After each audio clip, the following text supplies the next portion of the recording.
edition of the Tier 1 Banks report themed Getting Bigger, Braver and Dominant, the class of 2025 was officially launched in Victoria Island, Lagos on Wednesday. A goodwill message from Mr. Akim Murakinyo, Registrar of the Chartered Institute of Bankers of Nigeria, on behalf of the President of the Institute, emphasized the need to redefine the Nigerian banking industry for it to thrive in the years ahead. We are gathered here today at a critical junction in the evolution of Nigeria's financial services sector, one that demands critical thinking, bold and audacious actions, sound governance and vigilance, strategic alliances, and most importantly, resilient capital structures. Olufemi Awuyemi, founder and chairman of Proshare, expressed concerns about challenges facing Tier 1 banks.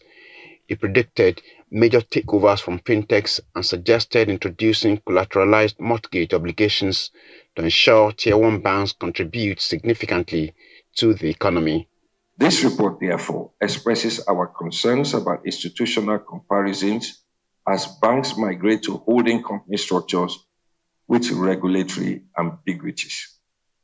The report featured an overview of the current administration's economic policies, tax reform bills, credit rating monitoring, and the expected impact of key reforms on the economy. Beyond measuring the big numbers that we normally talk about in banking, that is capital adequacy, the balance sheet footing, deposits, equity, and the rest of them, that we should begin also to look at the number of customers. Interestingly, it's about looking at the critical sector, which is the banking sector, that's an enabler of the economy. And one very interesting thing about the report is the dynamism that it brought into, beyond looking at using total assets to identify the larger banks. It's about looking at some around the diversity, looking at their growth rate, as well as this recapitalization that we're also looking forward to make the bank bigger. A major observation